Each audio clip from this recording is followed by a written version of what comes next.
There he was before them. His face shone like the sun, and his clothes became as white as the light. Just then there appeared before them Moses and Elijah, talking with Jesus.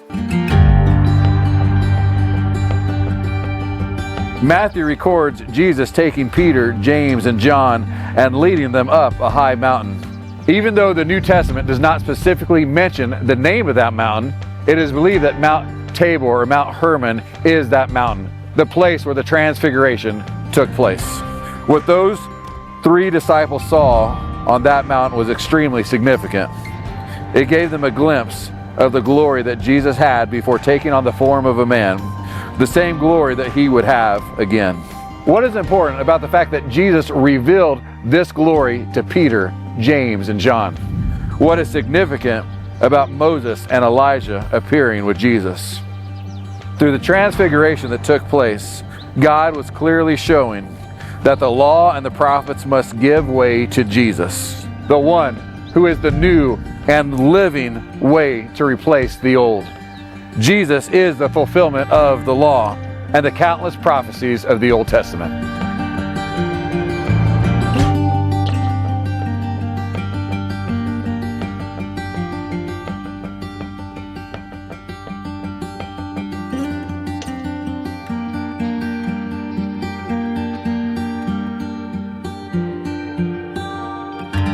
Welcome to Christ Church. It is so good to be here with you.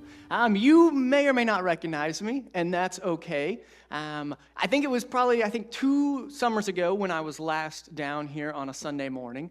But I spend pretty much all of my time at the Effingham campus, and so I work alongside Caleb and Kelly and Andrew and Jeff and Matt and everyone, but I spend my time at Effingham. But I am the resource guy, so if you hear of Right Now Media, I kind of oversee that, or every time we have a new sermon series, I am the one that puts this together. If you don't like these, don't tell me, but if you do, I definitely recommend that you pick those up at the beginning of every sermon series because I try to put them together so the way it'll help you grow and develop different habits of studying God's Word. And so, anyway, that's a little bit about me.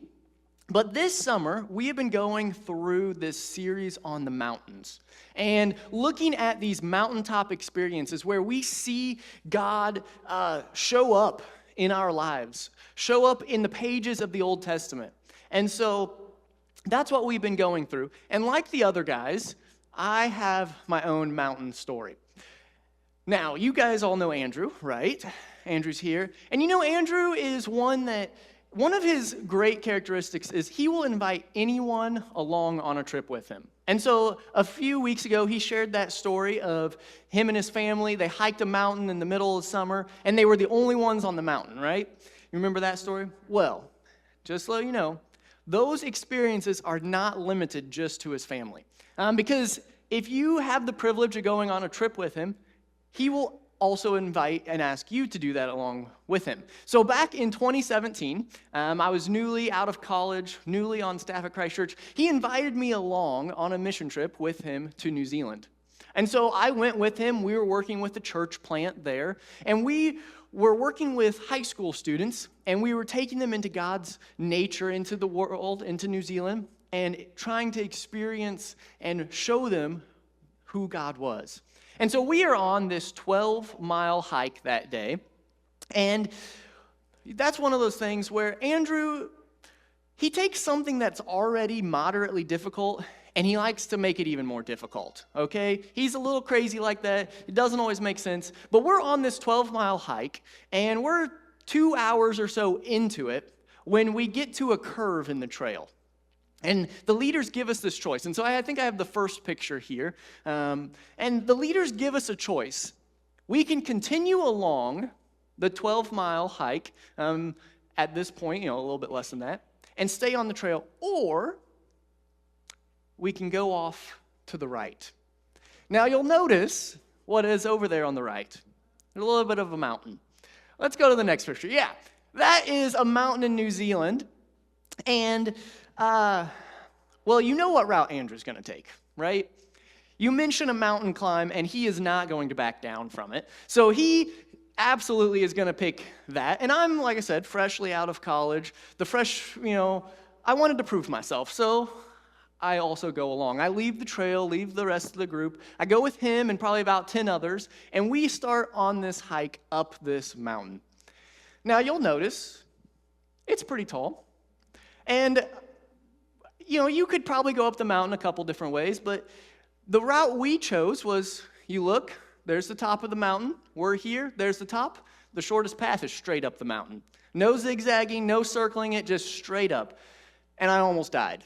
I just be honest, the freshman 50 was, caught up to me. I was out of shape, and I was dying. I was not with Andrew on this hike. He was at the front. I was at the back. I was at the rear, bringing it up. Someone has to do it, and I did it with, I don't know if I would say with pleasure, because it was painful. But we made it up this mountain.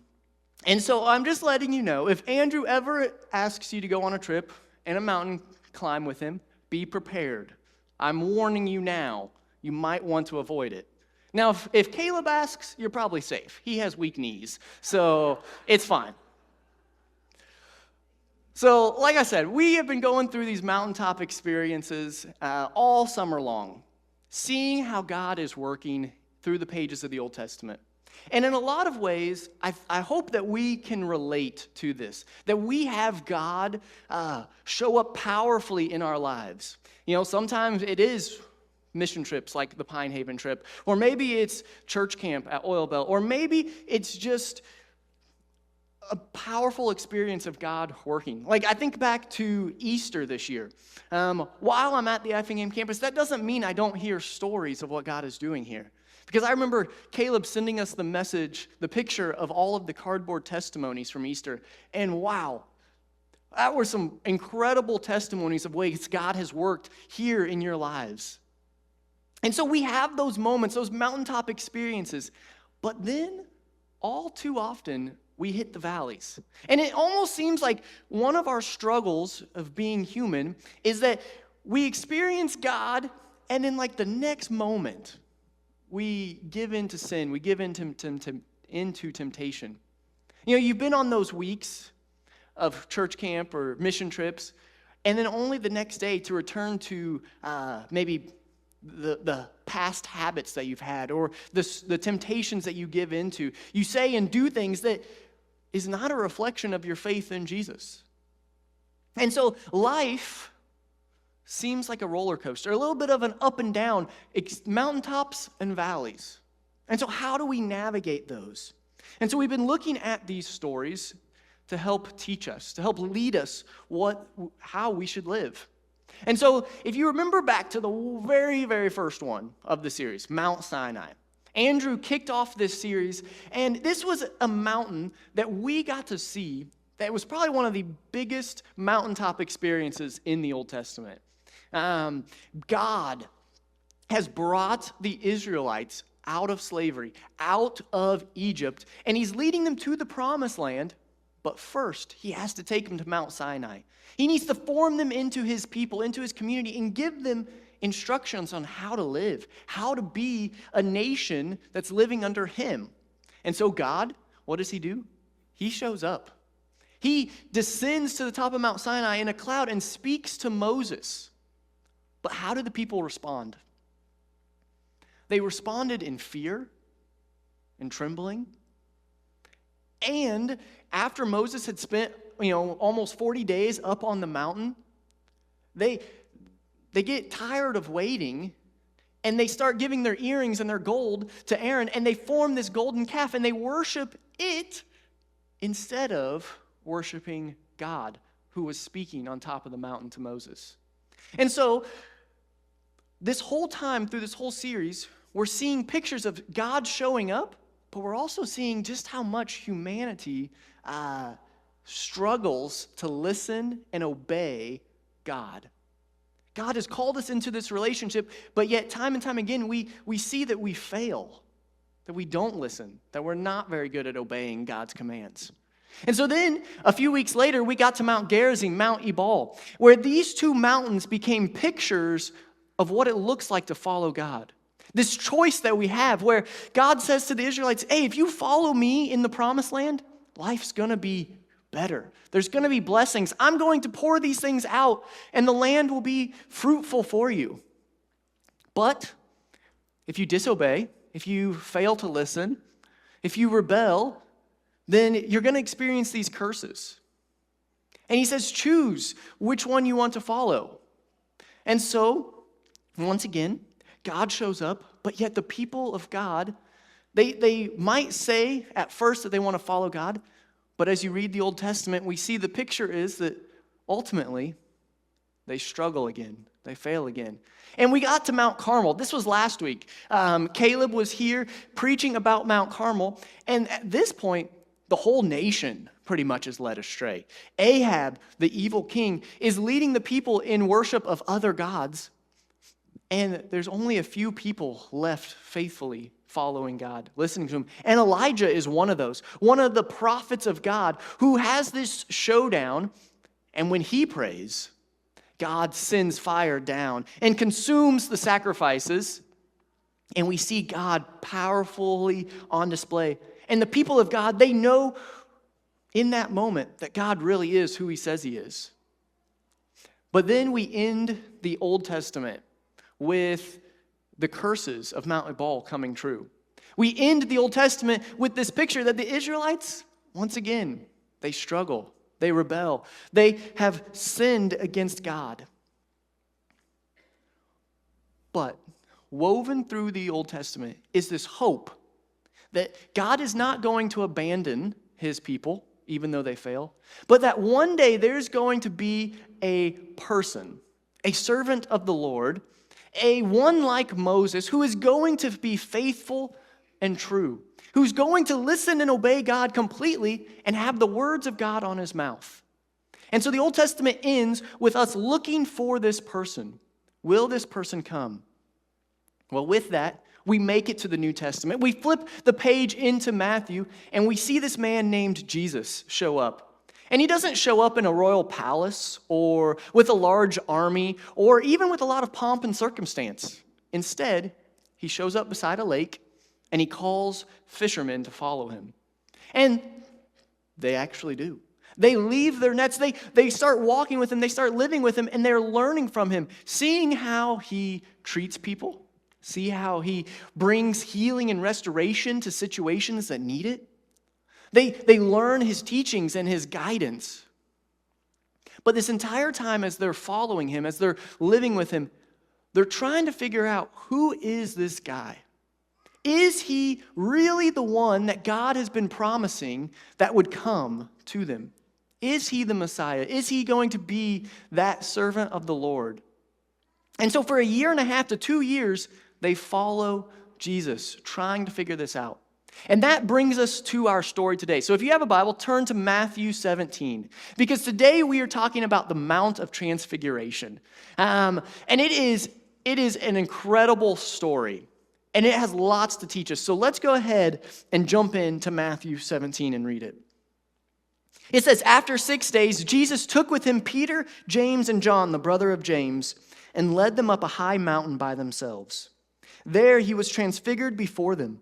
His face shone like the sun. His clothes became white as light. Just then, there appeared before them Moses and Elijah talking with Jesus. Peter said to Jesus, Lord, it is good for us to be here. If you wish, I will put up 3 shelters, one for you, one for Moses, and one for Elijah.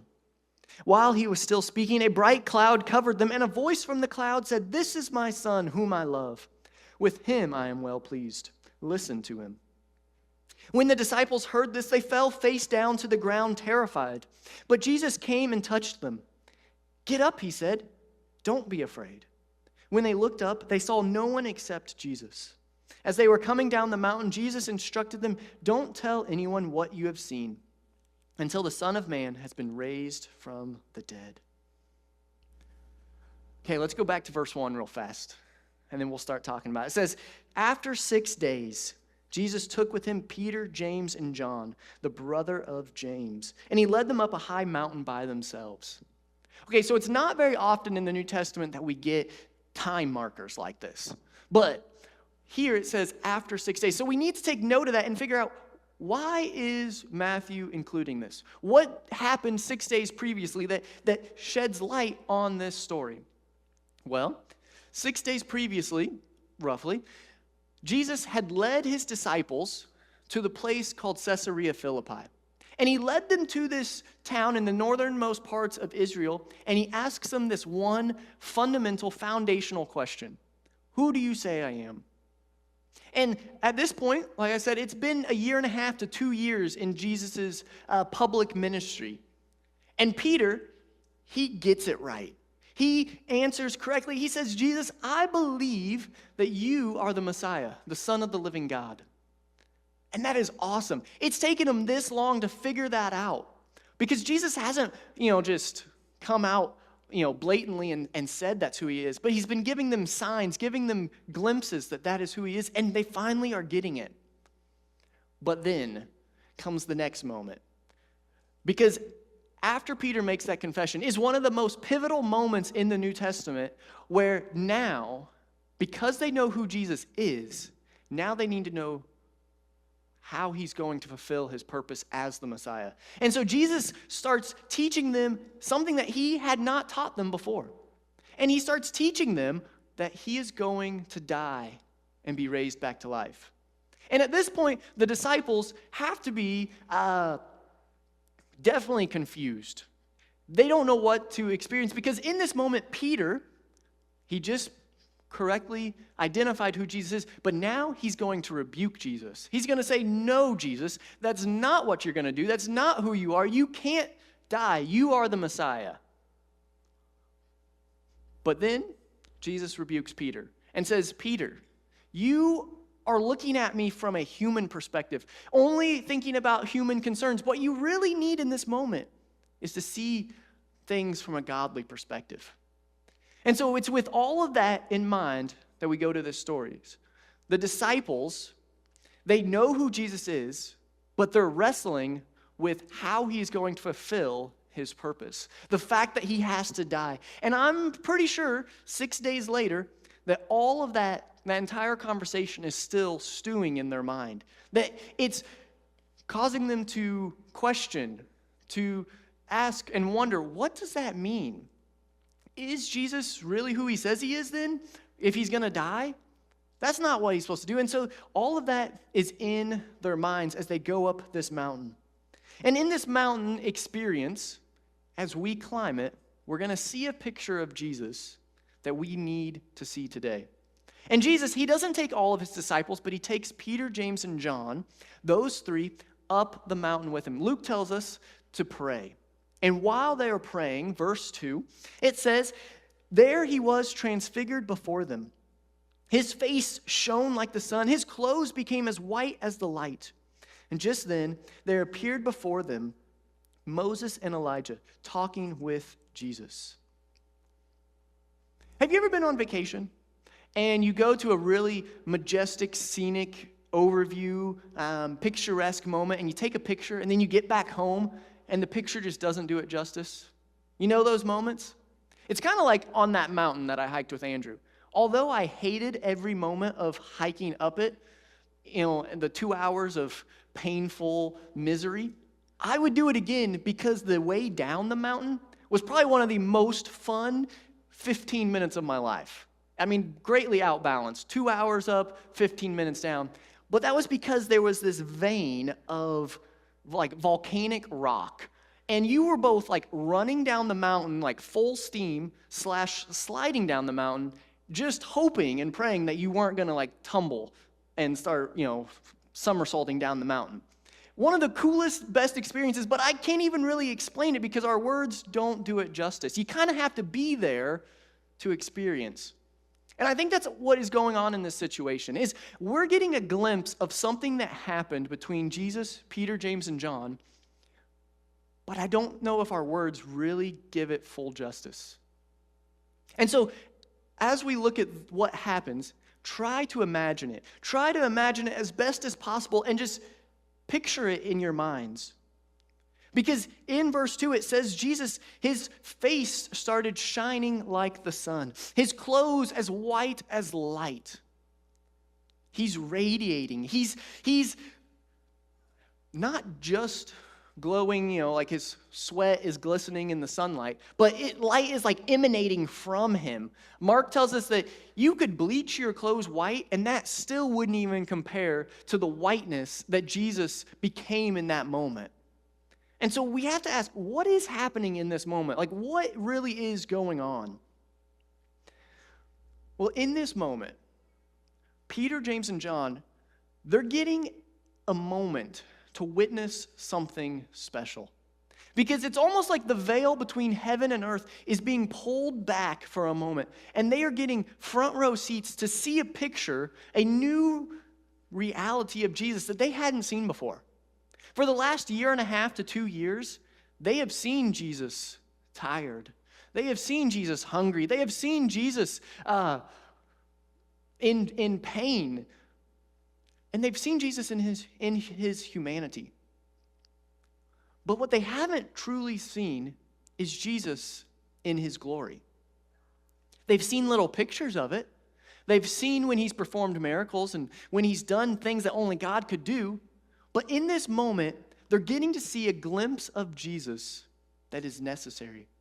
Because in this moment, they're seeing the glory of God in the person of Jesus. And think back to Mount Sinai, the first mountain. When God descended to the mountain and, was in a cloud, Moses wanted to see the glory of God. But God said, I will show you the glory, but you can't see me face to face. And so he put Moses in the cleft of a rock, put his hand over Moses, and then after the glory passed by, he withdrew his hand, and Moses saw the back of God. But he couldn't look face to face. And then when Moses came down from the mountain, his face started radiating. It was illuminated, and the people took notice. So what's happening here in the story is something similar to that, but also more incredible than that. Because it's not just that Jesus saw the back of God's glory, but that Jesus really is the glory of God in the person of Jesus. We know from 2,000 years later that Jesus is God in the flesh. The disciples, they hadn't fully understood that yet. But Hebrews 1 tells us that Jesus is the exact representation, the full radiance of God. And so in this moment, they are getting this divine picture of Jesus in his glory. And that he is the light. John 1 tells us that, the light of the world came into the world. See, Jesus is the light. And so they're getting this picture, and it is an incredible picture that we need to see. Because in this moment, the disciples, they're getting to see something from God's perspective right now. And they need that reassurance. They need that vision, that view of Jesus. And it tells us that Moses and Elijah also appear on this mountain. And we aren't told how they know it's Moses and Elijah, but evidently it was clear enough that it is Moses and Elijah. And so they show up, and they're two powerful men of God. Moses, the one that received the instructions of God on Mount Sinai. Elijah, who stood up for God at Mount Carmel.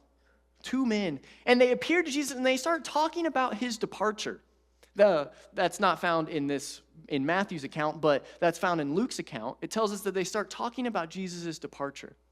And the Greek there is his exodus.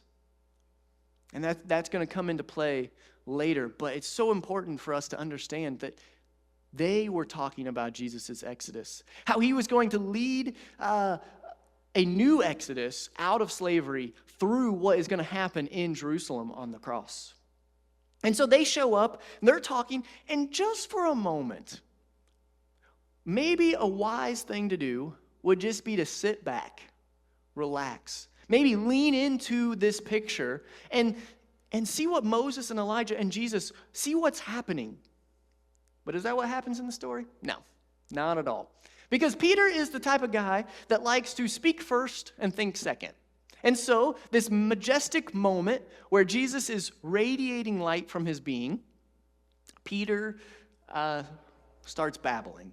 And so verse 4 says, Peter said to Jesus, Lord, it is good for us to be here. If you wish, I will put up 3 shelters, one for you, one for Moses, and one for Elijah.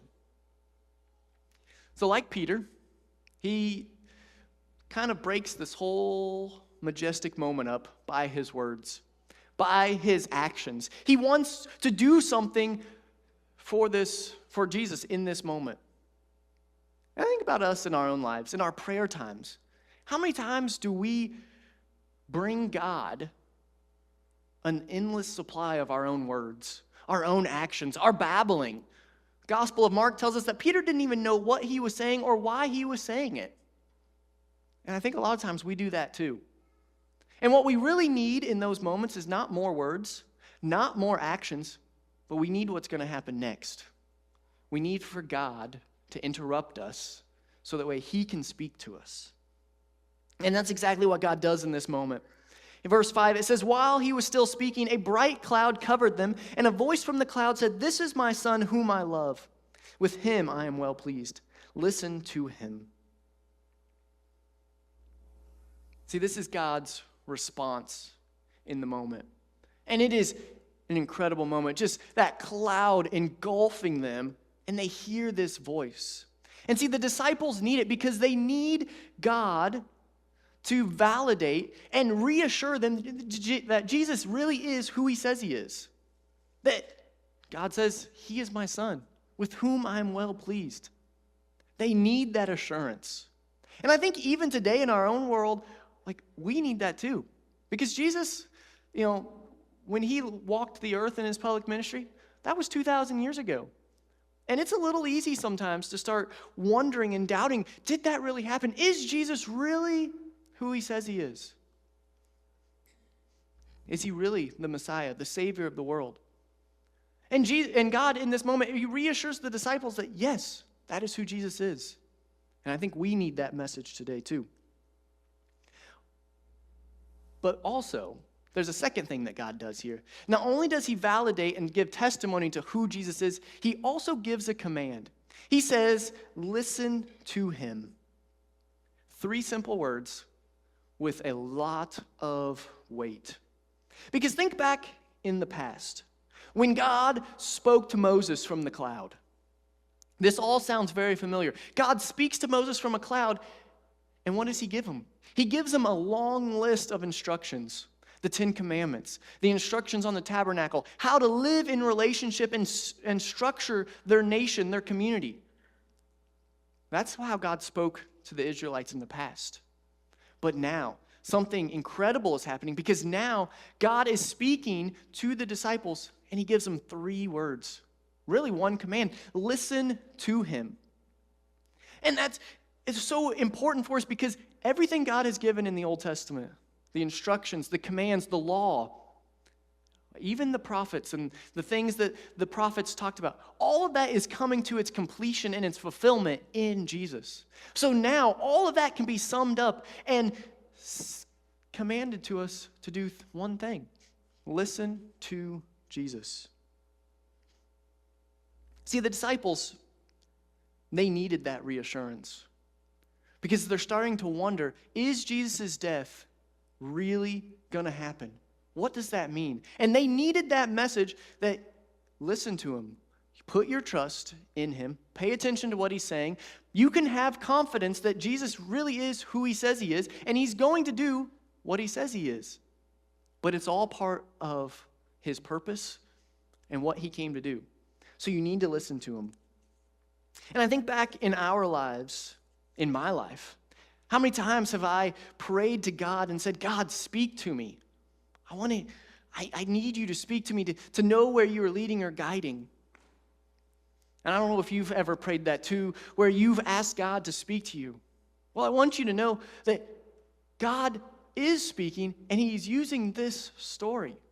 Because that same thing that he tells the disciples 2,000 years ago is the same thing that he tells us today. He says, look at my son. Listen to him. And so for us today, we need to focus our attention and our eyes on Jesus. We have 4 gospel accounts of Matthew, Mark, Luke, and John.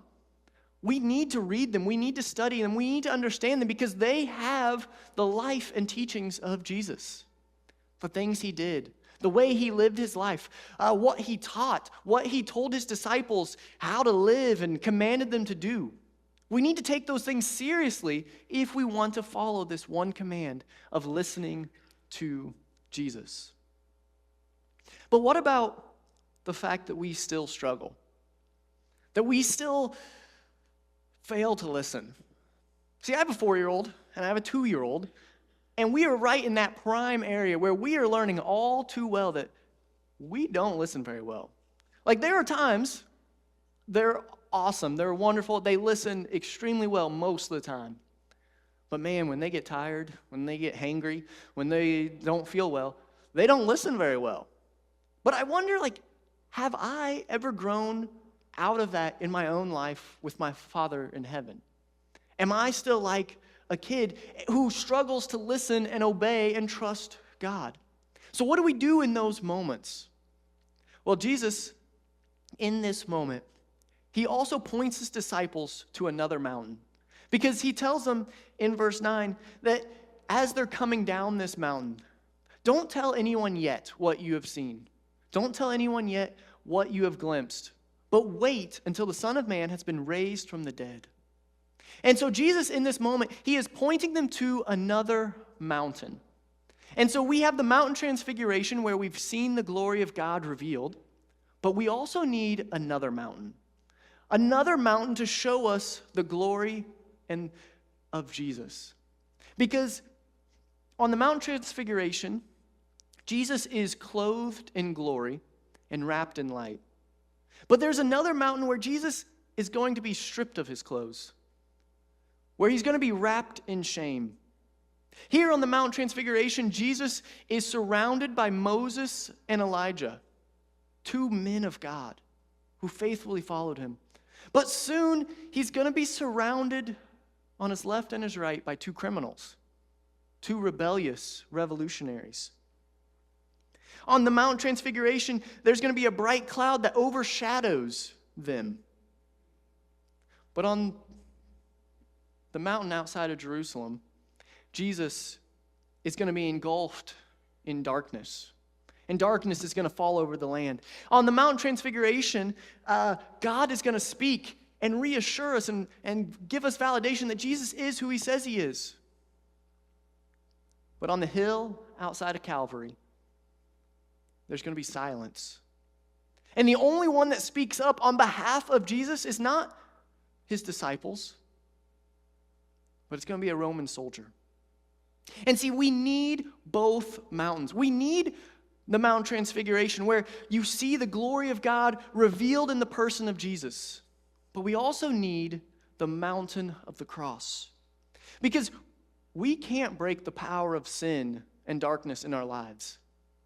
We will always turn back to our bad habits, to our sinful temptations. We will always rebel because we can't fix that on our own. But what Jesus came to do through the cross is he came to give us that new life, that new heart, that put that new spirit in him. And so we need both mountains because Jesus, he is the full representation of God in human form. But he also, the way he achieves that is through the cross. Because it's through the cross that Jesus, he defeats the power of Satan, the power of darkness. He defeats that through his death. But Jesus doesn't stay dead. As he dies, and as he is raised back to life, he leads us on this new exodus, this better exodus, this exodus from the slavery of sin. So that way we can experience new life in him. And then, because Jesus did all of that, because Jesus humbled himself, became obedient to death, even death on a cross, God exalted him to the highest place. So that way now, Jesus, as he ascended back into heaven, he ascended back into the glory in which he had from the beginning of the world. And so we don't have a Savior, a Messiah, that death had the final say, that death had the final picture. We have a King who rose victoriously, one who has been exalted into heaven, who is sitting at the right hand of the Father right now, interceding on our behalf. So yes, we fail. We struggle. We aren't good listeners. We struggle with obedience. But we have Jesus, who is at the right hand of the Father, interceding for us, and we have been made new in him. And so what is true of him, the fact that he was a perfect sacrifice, that now covers us. And so the chains of addiction, the chains of temptation, those can be broken because Jesus' power is now living and active inside of us. The Spirit is giving us that strength to resist temptation. But it comes by every day choosing to listen to God, to focus our attention and our eyes on Jesus. Let's pray. Dear God, we thank you so much that we no longer have to respond in fear to you. That in Jesus, we get to see the fullness of you, the exact representation of your being in the person and life of Jesus. God, thank you for revealing that to us. That we get to look face to face upon Jesus and see you. God, help us to not live in fear, to not live with being ashamed of that. But God, help us to live in the triumph of Jesus, to walk in your ways, to learn from Jesus, to listen and focus our lives on him. Thank you for the cross and how that demonstrates the glory of your love for us. Thank you for Jesus. Pray all this in Jesus' name. Amen.